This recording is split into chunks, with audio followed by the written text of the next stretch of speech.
we've got an action-packed episode for you. It's got a lot to do with water. So let's begin.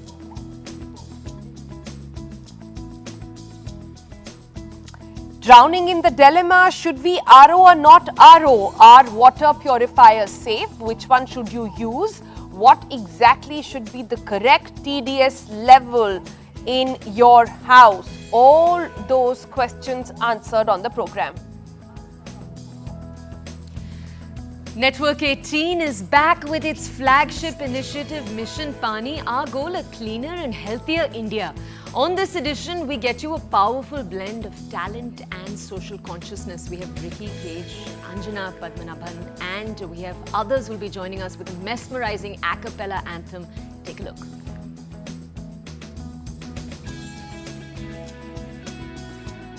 India also all set to welcome its first Gen Z MPs. There are 4 of them who are just about 25 years old. We'll be meeting one, Shambhavi Choudhary. She's an LSR graduate, now an MP from Samastipur in Bihar. What made her win with the second highest margin in Bihar? We'll ask her all those questions. Right, and we just saw general elections, and sometimes after the elections you see a neta become an abhineta. This is a humorous take we have for you. Take a look at it. It's time to say Netaji. Excuse me, please.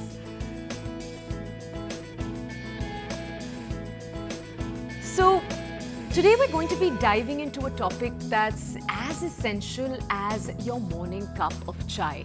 Water purity. How good for us exactly is this glass of water? Water usually contains a mix of substances that most of the time you can't actually see. Some are of course good for you. You have, for example, certain beneficial bacteria or minerals like calcium and magnesium. And sometimes in that water there's the obviously bad, like disease-causing microbes or harmful toxins. So it's the fight for those bad parts that we are increasingly seeing households and workplaces around us install water purifier systems. A recent survey found that 97% of the households in India purify their water in some form or the other, and a mammoth chunk of them are actually using ROs, about 44% of them. That's because RO, or reverse osmosis as it's called, systems have become somewhat of go-to of fighting water hardness inside households. Hard water, which is high in calcium and magnesium, frequently is also distributes to higher or also contributes in a way to higher TDS, and a high TDS or a total dissolved substances is a problem that plagues the country. Right now, it's going on in several metros, Noida, Jaipur, Chennai, even Mumbai for that matter. ROs have become one-stop shop to fix such problems and water problems, because even if high TDS is not sometimes directly harmful to your health, it can mean your water comes with a sort of a strange taste and even smell. Increasingly, experts are saying you have to be careful because sometimes even your RO can be overzealous. So what that means is that you can end up stripping away essential minerals like calcium and magnesium from the water sometimes, which are actually good for your health. A good example or a metaphor is, imagine you're washing your hands, but you end up washing them for too long and you scrub away some of your natural oils. But how prevalent is this actually as a problem? Is this exaggerated? Should we stick to our trusty ROs if we can afford them? Or should we look at other filtration options, the organic options that are used everywhere in smaller towns, sometimes villages, or even other technology like UV purifiers or activated carbon filters? So enough of us talking, let's go straight to experts now and ask them, should you RO, should you not RO, how do they filter their own water, and what kind of situations, kind of substances you should really be keeping in mind when you use filtered water at home. Let's bring in our first guest on that. We have to check the water, India drinks and brings you an overall picture. We've got Dr. Atul with us. He's a principal scientist at the Council of Scientific and Industrial Research, National Environment Engineering Research Institute. It's a long name, and I'm sure he's doing a lot of those things over there. Dr. Atul, firstly, you've done a study for almost 4,000 different spots across the country, and these were largely a mix of samples that you picked up from groundwater, and these are community ROs that you really looked at. What were your basic findings? Did you see that ROs basically were stripping away even the essentials?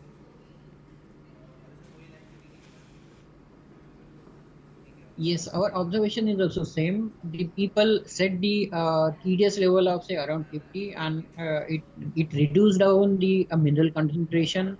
Obviously, in addition to that, it also reduced down the pH level in the water.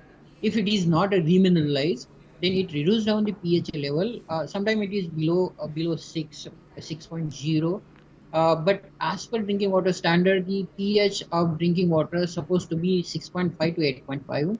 And once it get reduced down below 6.5, it started being acidic, and it probably have some health hazards. Doctor, as Sonal was just saying, the largest study you conducted was focused mainly on a mix of groundwater samples, community ROs, but you have studied some individual samples of home ROs too. But are there comprehensive studies of different home RO brands across the country, for example?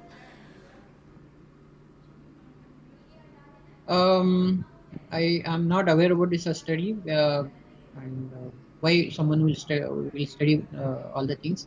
But yes, nowadays people are trying to study, even though few researchers are trying to study the health hazards of RO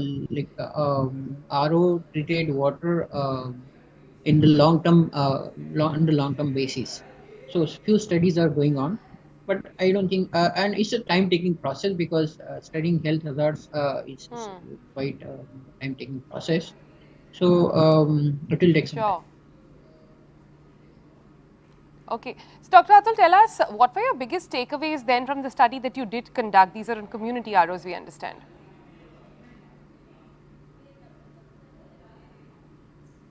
Our takeaway is that around 45% of water is being wasted as a reject water. The TDS of the water is too low, treated water is too low, and the socio-economic aspect has not been considered while installing the units, and that's what the cost which is required for the running entire unit is not being earned by the person who are handling these entire units. So obviously, with time, these units will get shut down because of the recurring expenses required to operate the. Okay. Doctor, tell us, so many organizations say that your TDS, your total dissolved substances, let me just remind our audiences, that needs to fit in a certain number. What is your recommendation when it comes to that? Basically, we also favored the TDS of around say 200 to 300 mg per liter. It barely have some minerals concentration, and if the TDS is between 200 and 300, the pH is getting managed, and it will remain in the neutral range. So that is what I personally, is my personal say observation, or say recommendation, that the TDS should be within 200 to 300 mg. Right. And those standards, if everybody is watching, please quickly take pictures and sort of screenshots also when we keep popping those graphics for you to check the levels. But talking about checking the levels, Dr. Atul, the thing these days is, because when people, they're too aware, they all end up buying TDS meters. Would you prescribe that? Nothing wrong in measuring TDS and all these things. The only thing is that the TDS meter should be calibrated by using some laboratory or somewhere where they get it. So first calibrate your TDS, and then you can measure the TDS level in the water. It's a good thing that if people are aware about all the things and they are measuring the TDS. And I again like to recommend that the TDS is supposed to be in between 200 to 300 mg. Okay, Doctor, thank you for joining us. Thank you for bringing us some data from your study too. Let's now speak to a different doctor. This is Dr. Anil Arora. And Dr. Arora sees the adverse effects of bad water every day because he's the head of gastroenterology at the Sri Gangaram Hospital. So we thought we'd see the other side of all of this. Let's just go over to him with our first question. Doctor, Can our audiences tell? Because there are two issues here. One is when your TDS is too high, one when it's too low. Can our audiences tell in a manner just by looking when the water TDS is too high?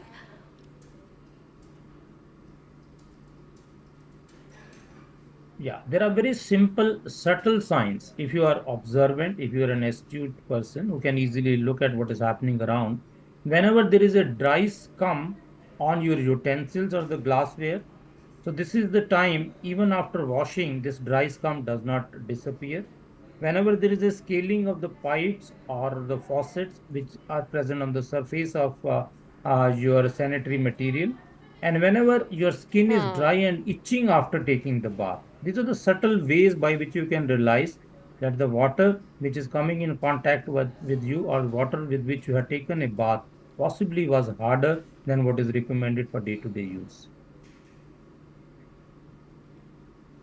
Right. But doctor, tell us this, if too hard water is a problem, so is too soft. And when you use an RO, it's also sometimes, we've talked about, the previous guest spoke about too much water wastage, of sometimes stripping off even the essential sort of minerals over there. Are there similar signs in a way one can tell of if the water is too soft as well? Unfortunately, there is no way by looking at the water or by looking at the utility of the things in your surrounding areas to say whether the TDS is very low than what is expected. That's not possible. But if it is too high on the contrary, then it will manifest as a dry scum or biofilm which is attached, or you will have a clogging of the of your filters repeatedly.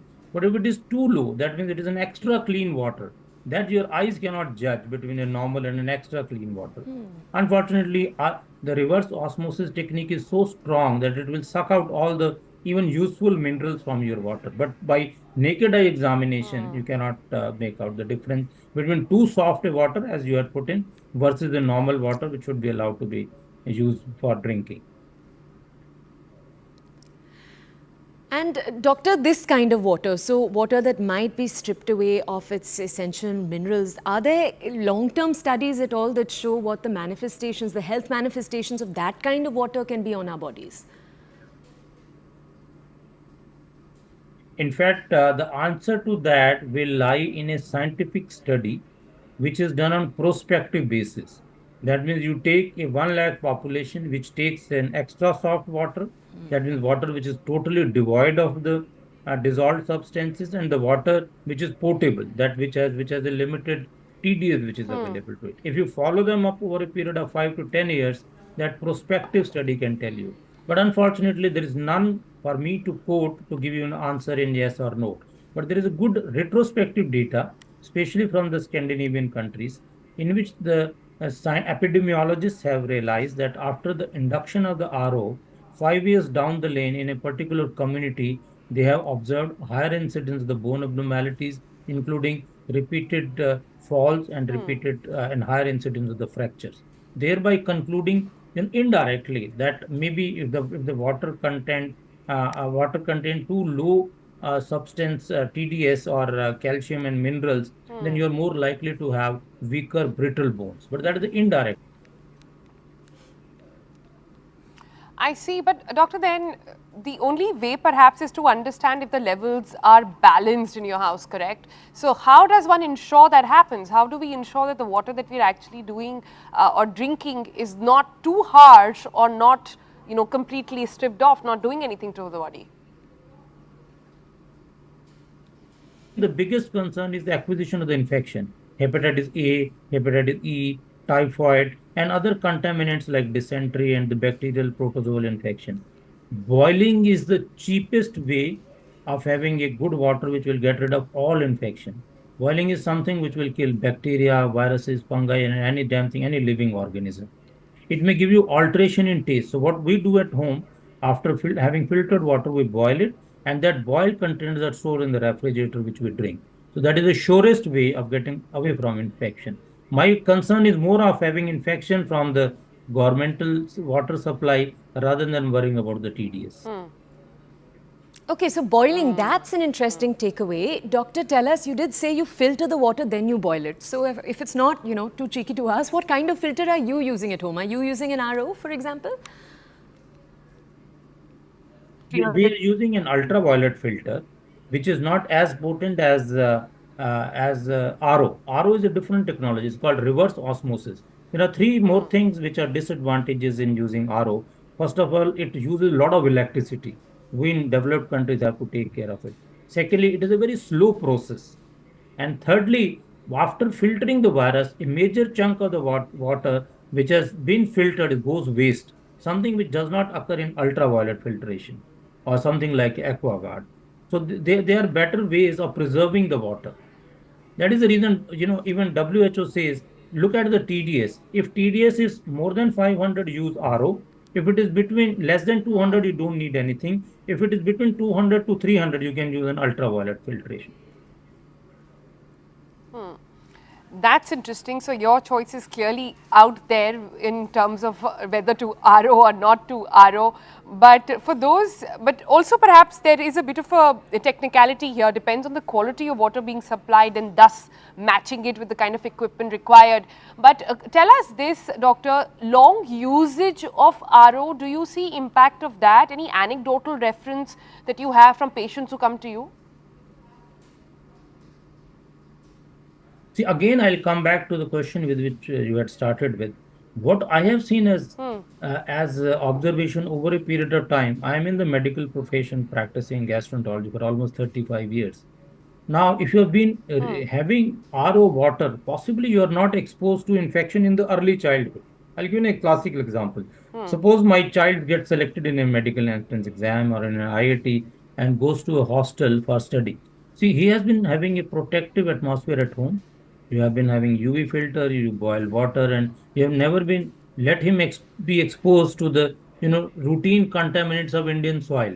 But once the child goes to a hostel, then if this child at the age of 18 or 20, when he's joining a medical college or an engineering college, he'll be exposed to the contaminants which he had not been exposed in the early childhood. We have seen young children coming down with water-acquired infection late in the childhood, late in the early 20s or in the late teen age. So these infection, if they occur in the early age group, they will not cause problem. But if they occur in adulthood, they cause problem. So in fact, that is the flip side of having too clean a water. All right then, the flip side of having too clean water, also the other side of not having clean water in middle of when news channels are filled with water crisis issues. There's clearly a lot to be discussed and a lot to be looked into while we discuss this. Thank you so much, Doctor, for joining us here on TVC. But we're not done talking about water just yet, but let's bring in some fun and music to our Pani conversation now. Now, at Network 18, we call it Mission Swachhata and Pani. Now, it is our third year, and this initiative is in partnership with Harpic India. It aims at a cleaner, healthier India, and today we are celebrating the success of a very special sanitation song which has crossed over 27 million views across social. So this song that we're about to play out for you is dedicated to teaching the appropriate toilet behavior. So what does that mean? We'll show you in a second. It's also a song to salute sanitation workers across the country. We thought of bringing together an amazing team. This is the team behind the Acappella beats of this song. Here is what went behind creating this song, because obviously Acappella means no instruments were involved. It's obviously all down to talent, the syncing of different voices. Take a look. Hello and welcome. Good morning, everybody. Summer vacations have begun, and what better time for parents to teach kids about staying healthy and practicing a good hygiene, including toilet behavior. Now, we at Network 18 have launched Mission Swachhata or Pani. Now, it's the third year, and this initiative in partnership with Harpic India promotes cleanliness and good sanitation practices. Our goal is a cleaner and healthier India where every action counts. I'm Sonal Mehrotra Kapoor, and today we are celebrating the success of a very special sanitation song composed for Mission Swachhata and Pani this season. It's called Humne Hai Thana. Now, this song is dedicated to teaching appropriate toilet behavior and saluting our sanitation workers. Joining us are the amazing people behind this song and this incredible music video. Let's first introduce our guests. Hello. Hey. We have with us 3-time Grammy winner, United Nations Goodwill Ambassador, UNICEF celebrity supporter, and a lot of other things, and a huge advocate for a sustainable development's gold, music composer Ricky K. That was a long list of things to introduce you, Ricky. That is a detailed bio. Detailed bio resume indeed. We're also joined by the very famous Indian Idol face, Anjana. The talented singer who brought this melody to life, and the brilliant filmmaker as well, writer and artist, Tarannum. Thank you. Hi. Who directed... मतलब इतना कम जोश कैसे Tarannum? That's like it. She's the music director for the video as well. Now this anthem, and this is the big headline over here, the anthem has already touched millions of hearts with over 27 million views across social media. And if you've been living under a rock and haven't seen it yet, this is your chance. स्वच्छता और पानी के संग दो बातें सिखाएंगे. This is the sound of a nation coming together for a cleaner, healthier future. The Swachhata Aur Pani song is sweeping the country, igniting the spirit of sanitation, especially among our youngest generation.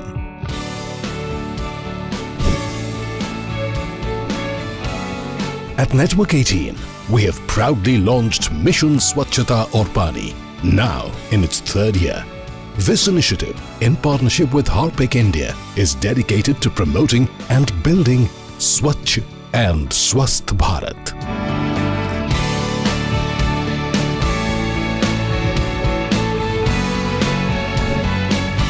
Since its launch, the sanitation song has amassed over 27 million plus views across social media platforms, resonating with millions of people across India and beyond. Its powerful message is making an impact, and it's a melody that's making everyone sing along. Schools across India are embracing the anthem, recording their own versions with children and pledging their commitment to a cleaner tomorrow.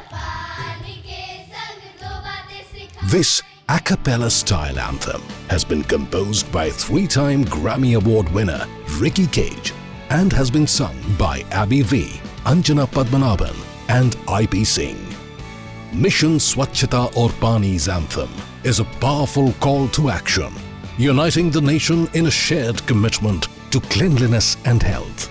By celebrating our sanitation workers and inspiring young hearts, we are building a brighter, cleaner India together.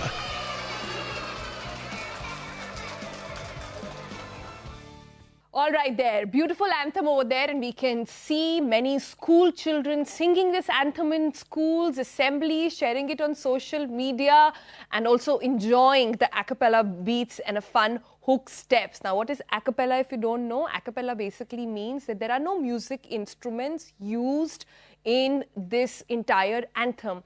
Everything is coming by the sound of a human voice, and we'll get into the details of how exactly it came to life. But the song is now available on Spotify, on iTunes, YouTube Music, Instagram, so you can check it out all over there. But let's begin the conversation with Ricky now. Ricky, let's address what a lot of people have been trying to understand. A cappella, that basically means no instrument used. Correct. So what did you use to make the song? It was just the human voice, as you said. The human voice is the first instrument that we actually learn. As they say, that if 3 of us get together, we can make a song and we don't need any instruments. We can just use our human voice and, and create a song and perform a song.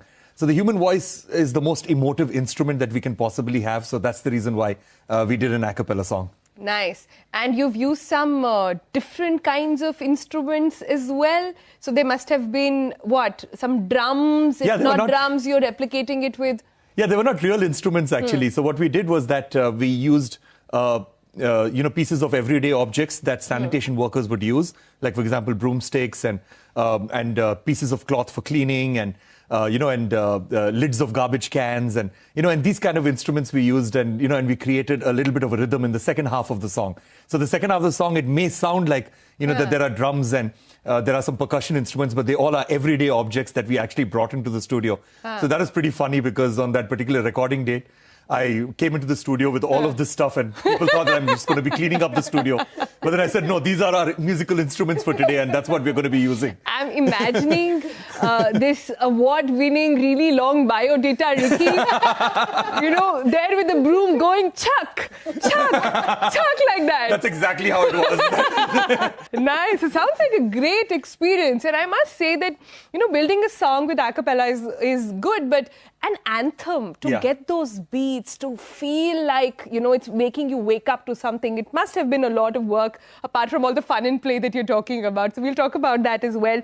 But let me also bring in Anjana now. Anjana has given her voice. Anjana has also had a fabulous year, you guys. She just was at Indian Idol, then did a tour, and then did this. And now you have the anthem, with so many millions of people appreciating it.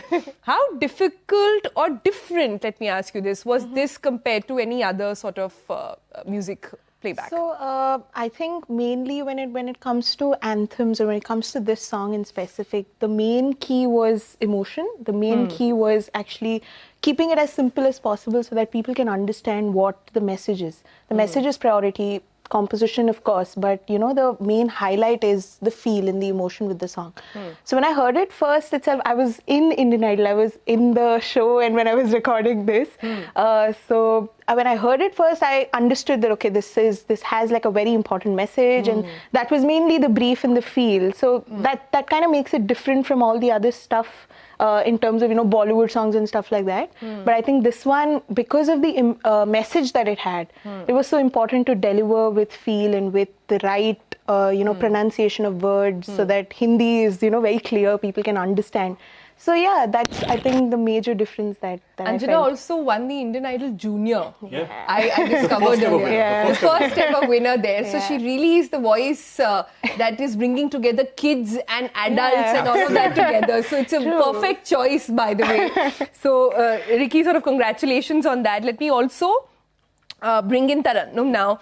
And tell me this then, how easy or difficult was it to get artists who don't face the camera to be part of the music video and make them do this really elaborate music video that looks like a full-fledged song, anthem, like a cover, whatever you want to call that, really? I was the toughest to work with. How many takes did he take? You can disclose it all now.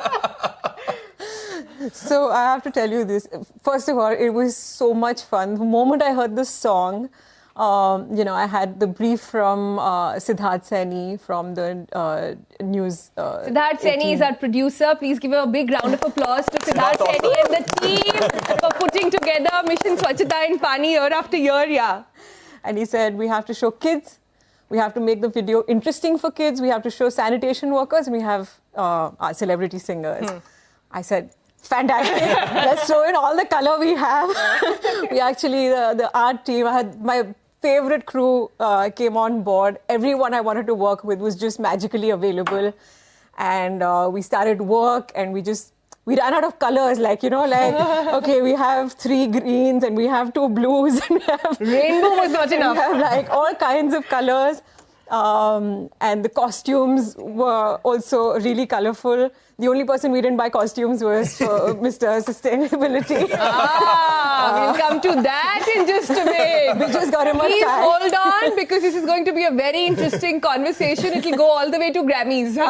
And then, so Prerna said that, he'll wear his own costumes and stuff like that. Anjana, do you remember the steps? Can I ask you to go back and quickly do the sitting version of it? Look at who's giving Okay, now let's Okay. Remember this? And then something like this. Sort of rewind that's all that I memories. know. Scratch. I know it's like Humne Hai Thana, No, and there is something like this. Please, 1 second. We will do 3, 2, 1, go. Humne Hai Thana, this. And then this, something like this. You know what is happening? He's gone back to his school days and he's saying, "Pehla step ye tha, dusra step ye tha, teesra step ye tha." This is not a response I'm expecting from musicians and creative So people. when I'm forced to dance in clubs and all of that stuff, this is my usual step, no? Just stand straight in. Push people away, go away. From ministry to doing Nice. But Ricky, I want to come to the other big aspect. It's so nice to meet a group of people who've had so much fun creating this entire anthem, and it really comes out, right? People also accept it. It's the energies, all of it. 27 million is not any mean number. But the core message behind all of this is something that we really want to stand for, right? It is one of sanitation, it is one of sustainability as well. When we come to sanitation, what are 2 of 3 big takeaways for you? You've been part of this process for a while. Have you learned something in the process that you find that you can actually apply in your life? So the basic thing is that health cannot happen without sanitation. Yeah. Cleanliness is extremely important, not only for yourself, but for people around you. So that's the main message of this, that at the end of the day, we live in a society. So we have to protect ourselves and we have to protect everybody around us. And we have to ensure that we are not responsible for anybody else's ill health. And that's why sanitation becomes extremely essential. To hear the song, we have to hear some bit of it. So Anjana, what do you have for us? I can sing the chorus. I mean, we can do the I can do the dance step. Okay. हमने है ठाना स्वच्छता से सेहत को हमें है पाना स्वच्छता और पानी से लिखे कहानी जिम्मेदारी अपनी पूरी तू निभाना. So thank you and so keep much. doing such fab work. And thanks so much for joining us. Thank you so much. Thank you.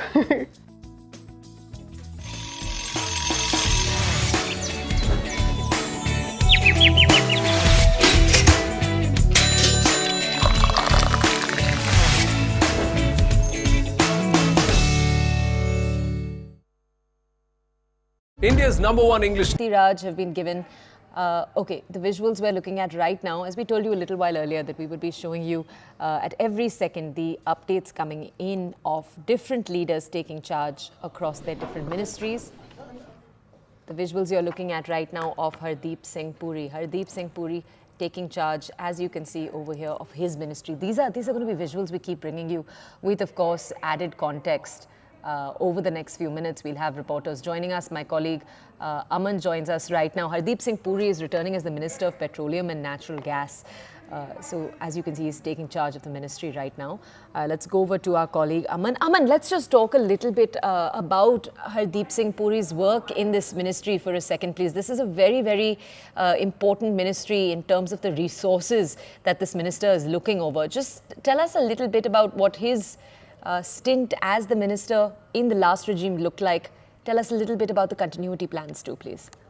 Well, Hardeep Puri is retaining his petroleum and natural gas ministry, as he was in the earlier term. One of his ministries, housing, has gone away to another minister, but the key ministry of petroleum and natural gas is being held by Mr. Hardeep Puri. And, in the last Modi 2.0 government, a big issue was the price of the LPG cylinders. So it was towards the end when the Modi government decided to slash the price of the LPG cylinder, which had reached, a non-subsidized cylinder had reached almost rupees 1100. It was brought down to various stages to about rupees 800 and about rupees 600 for the Ujjwala customers. So a big rebate in LPG prices was given, and this was the Modi government being cognizant to the feedback from the ground that the LPG price had really risen beyond the means maybe of the common man. So cognizant of these concerns, and we saw Mr. Hardeep Singh Puri also in charge, when this whole Ukraine war breaking out, at that time the oil prices, crude oil prices reaching a new high, how the government has managed that situation to ensure that the inflationary pressure in India is kept under check. So he has a key responsibility. As I say, like Mr. Hardeep Singh Puri getting continuity, he's getting a junior minister in Mr. Suresh Gopi from Kerala. So that would be very interesting as well. We saw him also helping Suresh Gopi take charge as the MOS in the petroleum ministry. So it's a more of a continuity, I would say, much like other ministers like, Dharmendra Pradhan continuing in the Ministry of Education, or be it Mr. Piyush Goyal continuing in the Ministry of Commerce. In a way, many of these ministers, who have, I would say, the technocrats who were brought into the government, like Mr. Hardeep Singh Puri or S. Jaishankar, the people who were seasoned bureaucrats brought into the political grind of things and made ministers by the Modi government. That experiment has been successful in Modi 2.0, and we are seeing that continuity in that regard happening in Modi 3.0 team as well. Okay, can you tell our audiences, Aman, let's take a step back as we watch each of these ministers get sworn into their ministries. I just want to ask you a little bit more about what's been happening behind the scenes.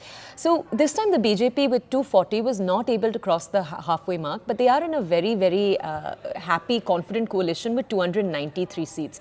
But tell us, behind the scenes, Aman, has there at all been a reckoning within the BJP of the fact that they fell short of the halfway mark? And could we possibly see a change in any of the messaging over the next few years in the manner in which they run different ministries? Oh, well, there is serious introspection which is on to it. And, even as we're speaking about the new Council of ministers taking charge inside the BJP, there is serious introspection is on, especially in the key states of Uttar Pradesh and Maharashtra. What has really gone wrong there? Because in Uttar Pradesh, we have seen BJP lose almost 30 seats. And in Maharashtra, also the BJP has lost heavily. From BJP itself is down to 9 seats from 23 seats earlier. And the coalition, the NDA coalition, is down from 41 to just 17 seats in Maharashtra. Maharashtra also goes to elections very soon in the next 4 to 5 months. So both these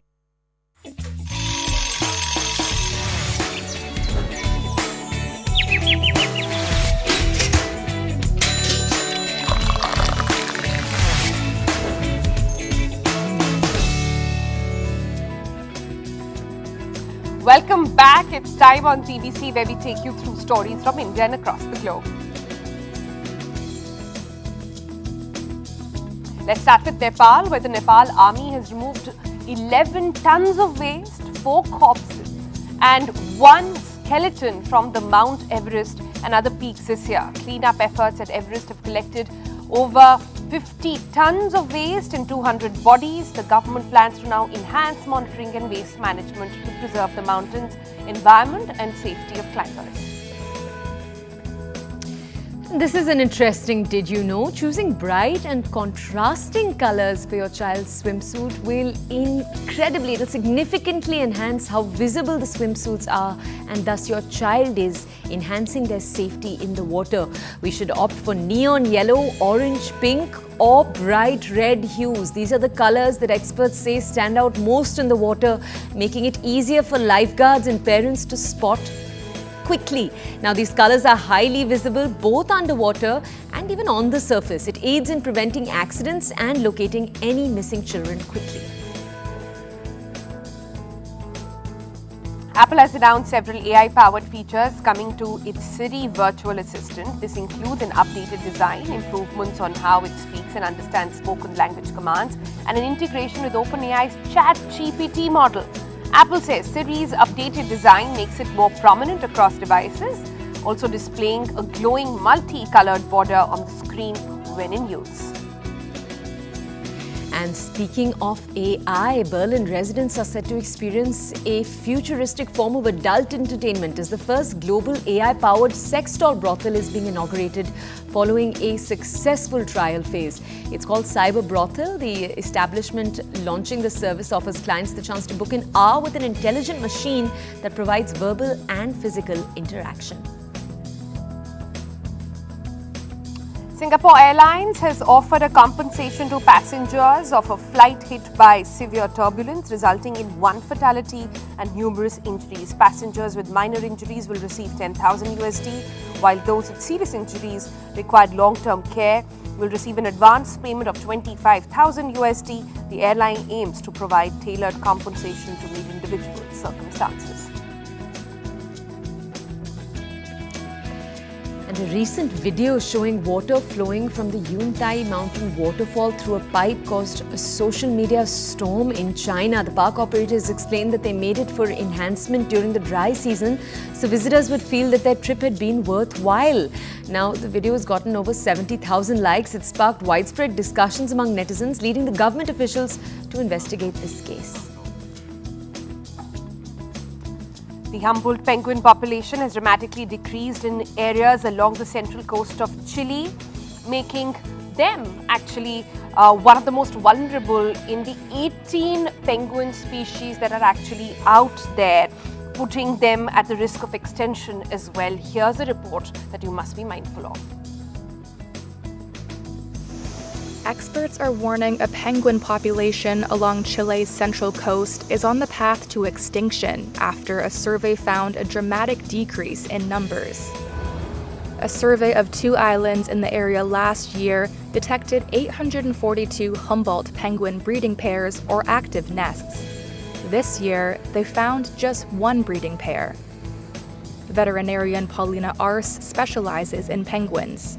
She says island surveys over the past decades have either shown a decrease or the same level of penguin and nest populations. None has seen an increase. Therefore, we believe that this decreasing trend will continue and can reach a more drastic scenario, which would be the extinction of this species. Javier Meza is the head of biodiversity conservation at the National Forestry Office, CONEF. She says a, quote, perfect storm of threats has wreaked havoc on penguin populations and other wildlife. There was the avian flu plus the El Niño phenomenon that shifted all the food towards the southern zone. And therefore, in the entire northern Chile, reproduction dropped to almost 0 levels. And on top of that, many penguins died due to these 2 causes, bird flu plus the El Niño phenomenon. Anthropic causes like sea pollution and habitat destruction or disturbance are also among the penguins' main threats, says President of the Safari Conservation Foundation, Diego Penaloza. Looking at an X-ray, he sees a hook inside a penguin's throat and a fishing line inside this penguin's mouth. In this case, it was a hook, he says, but tomorrow it may be plastic that kills a species. All right then, so if you do care about penguins, that story should take a chord. But it's time now to move to our person of interest, and the 2024 general elections recently concluded, and we have a very new Lok Sabha now, a younger Lok Sabha we are told, new MPs, while the average age of the candidates has dropped down to 55. 4 young candidates swept this election at just the age of 25. The candidates, now MPs, are India's first ever Gen Z MP, and we got the list of those 4 for you. Number 1 is Sanjana Jata. She's a Congress candidate. She defeated the BJP candidate by a margin of about 51,983 votes. She is now an MP from Bharatpur in Rajasthan. Number 2 on our list is Pushpendra Saroj from Samajwadi Party, defeated Vinod Kumar Sonkar, the current BJP sitting MP, mind you, from Uttar Pradesh. Again, the margin was over a lakh. He's now an MP from Kaushambi Lok Sabha seat. You also have Priya Saroj. She's the daughter of a 3-time MP Tufani Saroj. She fought from Uttar Pradesh's Machli Shahar seat on a ticket from the Samajwadi Party. You can see those visuals of her right now. And lastly, you have Shambhavi Choudhary. She defeated Sunny Hazari of the Congress, her closest opponent, by a sizable margin of over 1 lakh votes to win from the Samastipur constituency. Now, we had to have one of these voices with us. We have with us today Shambhavi Choudhary. She's joining us on TVC this morning. We're so excited to understand from her exactly what this feels like as a newly inducted Lok Sabha MP. Shambhavi, good morning. Thank you for joining us. Shambhavi, how does one of the youngest parliamentarians in the country even celebrate? First of all, thank you to the entire team for having me. Thank you, Sonal, for inviting me. And I'm really, like you told me earlier, you've never invited a politician over for this show. So I take this humble opportunity in thanking the entire team for considering me. How I am celebrating this victory, honestly, everybody is asking me, how are you feeling? What is the feeling like now that you're finally a parliamentarian? And, I only have one reply, that I still haven't found the time to consume the entire process properly. There's so much been going on, and I'm constantly meeting new people, connecting to new people. Although this part I'm thoroughly enjoying, but I still haven't found the time to have any kind of celebrations as of yet. All right, but Shambhavi, tell us this. How does a 25-year-old girl like you who went to LSR, went abroad and did her studies come back to being a politician? How did that come along?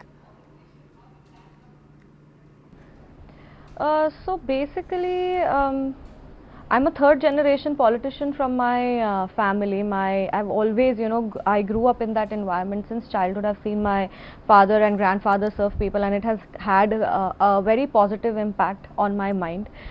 Young people in politics, I think when I see politics, I see myself as a catalyst of change. Now that I'm a representative of the people, by the people and for the people, it also gives me an edge to put my visions across, to put my thought across. I think that now as a parliamentarian, it's my duty to bring new ideas, new values to the entire political system. And what's been going on is something that I really experienced during my campaign is that people have lost touch with their voters. They are not connected to them emotionally. There's no heart-to-heart connect with their voters. Now it's just about vote bank and vote share. Shambhavi, you kind of touched on this. Tell us, when you've spoken to people, what do you believe in the area that you're now going to be the Lok Sabha MP of? What are the issues that matter? Core issues, definitely I come from, I've been elected from the Samastipur Lok Sabha. The constituency, Samastipur, is a little backward till now. There have been, it has been lacking few things that are basic. Such as it does not have proper connectivity as of yet. There are still some, in infrastructure it's way below than the average mark, and I feel that connectivity is just not important for beautification or I would say to make it a global constituency. No, connectivity is important because it helps us facilitate the transmission of different facilities at the right time. You could call it education, you could call it the health. I went to a very remote village in my constituency in Kusheshwar Sthan, and somebody, I think that boy must be younger to me or almost my age, he told me that when there's flooding in that area, they have to quit going to college because they can't make it to college on time, and especially women, they avoid going to colleges because the colleges or schools, because it's so far and it takes them so much time.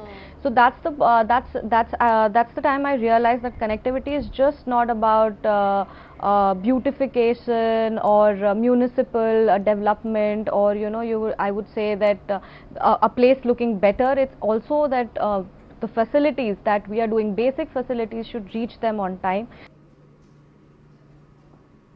Right. Shambhavi, but as a woman MP, the gender which is in clear minority when it comes to the parliament, even the current one, are there certain issues you find close to your heart that you want to raise in parliament? Definitely be education, because this is a very personal story. My grandfather used to swim through a river and reach his school when he was young. Because it was very far away, and he really worked hard towards his education, and education is a big thing in my family, and I feel that education is the only tool that can really transform lives and change society.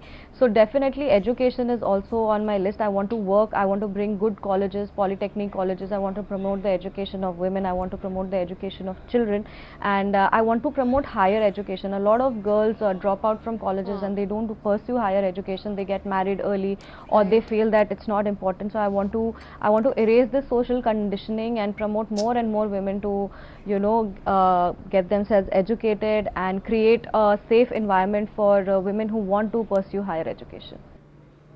Shambhavi, as we were just sharing with our audiences, you're also now one of the nation's youngest MPs. So you are going to be a voice of the youth also. Can you tell us a little bit more about your goals on that front? Definitely, I am a representative of the youth, and I will always talk about the youth. But I am really more involved in what is happening in my constituency and how I can make my constituency, how I can make my state better. And definitely, all these things will come around, be it social media or different issues that involve the youth. Employment is definitely on my bucket list, and I'm already working on trying to plan a roadmap for good investments over there. There have been some mills that have been, factories that have been shut down for many years in my constituency. I want to work on opening them. I want to be able to bring good, nice investments in my state so that more and more youth get employment opportunities, because it's a big thing in states like UP and Bihar. So definitely it is on my bucket list, and I've continuously talked about it as well. All right. So, Shambhavi, you speak like a very trained politician already, but just to sort of give our viewers a reminder, you are all of 25. A regular, normal 25-year-old would be wearing their heart on their sleeve, would be posting on Instagram, would be doing a lot of stuff, which in your capacity as a politician is kind of restrictive. Do you find yourself as a person being torn between the freedoms of youth versus the responsibility of youth? Definitely, it does worry me, because there are a lot of things that we have to be as representatives of the people careful about. But it does not, I almost think about it all the time, but it does not bother me as such, because I'm truly passionate about my political career, and I come from a political family, and I've seen, the only thing that I always keep telling people, the most important thing that I learned from my father was, the world always shows you the good side, but it's only your family that shows you the bad side. So my father has always taught me how to deal with the bad times in politics, and how to graciously welcome whatever decision comes from the people, whatever mandate comes from the people. You will have good times, but you will have bad times as well. But I think, whatever challenge may come, I will be able to overcome that challenge with my determination and hard work. And I also feel that with time you get the hang of politics. With time you understand that, okay, politics is the only profession that is led by perception, and I think I'll be able to manage my emotions, because I'm young. So I think I'll be able to manage my emotions well, and being in politics is definitely a blessing, but I understand that with politics there may come times when it will not be the best of times, but I'm aware of that, and I'm ready to take whatever challenges may come. Shambhavi, you're really not speaking like someone who's new to this. You're speaking with the experience, the maturity of someone who's decades older. It's so lovely. It's in fact so rare to hear someone speak with this kind of wisdom, especially at 25, but even frankly from those who are older. So it was so lovely to speak to you. Thank you for joining us here on The Breakfast Club. Thank you for having me. Thank you for giving me this opportunity, and I really hope that whatever expectations the people of this country have from me, I can deliver to that. Thank you. All right, thanks again, Shambhavi, for that. But we'll stay with some election news. No, election season, yes. And we celebrate the wins, but let's not forget those who are going to be trying their luck again in another 5 years. Abhijit Bhatt has a lowdown on how some netas become almost abhinetas after losing, and they put on a very brave front, or do they really? It's time to say, Netaji, excuse me, please. देखिए, इस बार जो है हम जानबूझकर हारे हैं। वो क्या है कि हम खुद ही चाह रहे थे कि इस बार किसी युवा नेता को जो है वो मौका मिले। वो क्या है कि डेमोक्रेसी में एक युवा ऊर्जा बनी रहनी बहुत जरूरी है। क्या बोलते हैं? जय हिंद। देखिए, मैंने इन्हें कहा था कि मुझे हार चाहिए, गले में पहनने वाला। ये इलेक्शन में हार ले आए। अरे पापा जी, आ जाओ, देखो मीडिया वाला आके सारे कितना मजा आ रहा है। पापा जी कह रहे कि वो घर पे नहीं है। देखिए, जीत हम भी जाते, ऐसी बात नहीं है। लेकिन क्या है कि रिजल्ट वाले दिन एक चितकबरी बिल्ली हमारे यही गुलशन चौक पे रास्ता काट के भाग गई, जो कि अपोजिशन की चाल थी, क्योंकि उस दिन के बाद से हमने आज तक उस चितकबरी बिल्ली को अपने मोहल्ले में नहीं देखा। देखिए, सारी गलती जो है ना वो मेरी है। दरअसल रिजल्ट वाले दिन इनको दही चीनी में चीनी के बजाय मैंने सेंधा नमक मिला के खिला दिया था। पापा जो है ना वो कल शाम से निकले हुए हैं, यही गए ना किराने की दुकान पे। डबल टोन दूध और 100 ग्राम मक्खन आते ही होंगे। सुनिए, मेरी बात सुनिए। देखिए, सत्ता की भूख नहीं है, सत्ता की भूख न थी न है न रहेगी। अगर भूख है किसी चीज की तो वो है जन सेवा की। जन सेवा करने के लिए किसी पद की जरूरत नहीं पड़ती। हाँ, ये बात कान खोल के सुन लीजिए आप। सुने झाड़ू लाओ, चलो सत्या बयान। सर हमने सुना है कि इस बार आपकी जो है वो जमानत जब्त हो गई है और सुनने में आ रहा है कि आपको सिर्फ इस बार जो है वो 17 वोट मिले, जबकि आपके परिवार में खुद 22 लोग हैं, तो उसमें क्या कहना चाहेंगे? ना जी ना, सब अफवाहें हैं, झूठ है, सब फरेब है, षड्यंत्र है, ये सब व्हाट्सएप फॉरवर्ड पे मत ध्यान दिया करो। अरे सर लेकिन खुद आपके बेटे ने इंस्टाग्राम पे स्टेटस डाला हुआ है। अरे गुड्डू के मम्मी फोन छिरा जाए। देखिए सच बात तो ये है कि ये जो इन्होंने अपनी इलेक्शन रैली में नेहा कंकड़ और तनिष्क बगीचा के वो रिमिक्स वाले गाने बजवाए ना, उसी को सुन के लोग नहीं आए इनको वोट देने के लिए। देखिए जी, मेरा मानना है कि इसे हम अपनी हार तो मानते ही नहीं है, इसे हम जनता की जीत मानते हैं। वो इसलिए मैं आपको बताता हूँ क्योंकि मैं एक राजनेता होने के साथ साथ जनता का भी एक अभिन्न अंग हूँ, है कि नहीं हूँ कि नहीं? पापा जी कहाँ है? अरे वो हुआ क्या है दरअसल अंकल कि इलेक्शन रैली के टाइम पे ना उनकी पूरी पकौड़ी बहुत खा ली थी उन्होंने। अब फिर आज भी दिन में खाने में लोबिया की दाल के साथ मूली का सलाद खा लिया उन्होंने, तो पेट में ना ऐसे गैस और हरारत टाइप क्योंकि हरारत है तो लेटे आराम कर रहे हैं जरा सा ना। अरे बेटे हम उन्हें गुनगुने पानी में अजवाइन खिलाने आए हैं, उन्हें बाहर तो बुलाओ बेटे। यार चलिए जी, आप लोग आए, आपसे मिलकर बड़ा अच्छा लगा। मैं ऐसा है कि आपसे अब अगले इलेक्शन में मुलाकात हो गया कि मेरा मतलब है कि मीडिया वालों से अगले इलेक्शन में मुलाकात हो गया। कंस्टिट्यूंसी वालों से मैं मिलता ही रहूंगा, है कि नहीं? अच्छा जी, नमस्ते जी, मैं चलता हूँ अब। चुनरी। All right, there's all the humorous takes we get to hear from our politicians, whether they win, whether they don't, but especially when they don't. What are the excuses that we sometimes get to hear? Here on TVC, we'd love to hear whether your favorite candidate made it to office, and if they didn't make it to office, did they end up coming up with excuses like this one? All right, on that note, it's a wrap from us. We'll see you again tomorrow. And until then, a little homework. Go back and count how many apps you have on your phone. Your smartphones, are they really a reason to worry? That's what we're going to discuss tomorrow. So see you then. Bye-bye. Goodbye.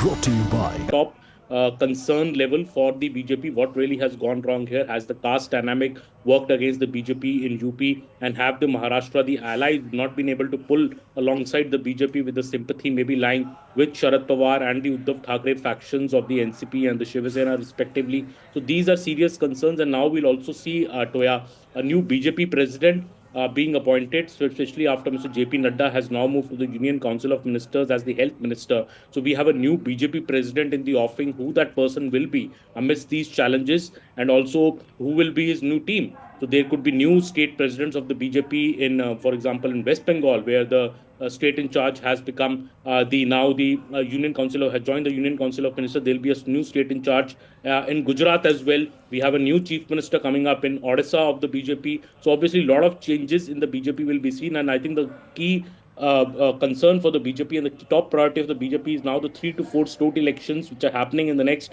4 months or so. Jammu and Kashmir is going to go to elections. Similarly, the state of Haryana is going to elections. Maharashtra is going to elections. We will also see Delhi elections at the early next year in January. So all these states are going to be top priority. BJP wants to perform well and not, send out a message that's still very much in the reckoning and hold on to these power in these states. That would be the key for the BJP. Aman, can we ask you to stay with us? We'll keep returning to you for your analysis. Right now, let's take a look at what each of these leaders had to say. S. Shankar, as he was coming into his position, as he was walking into the External Affairs Ministry, he gave this interview to the press about what his priorities will be. Take a look. You can see that we began the day of swearing in with a neighborhood first affirmation. कि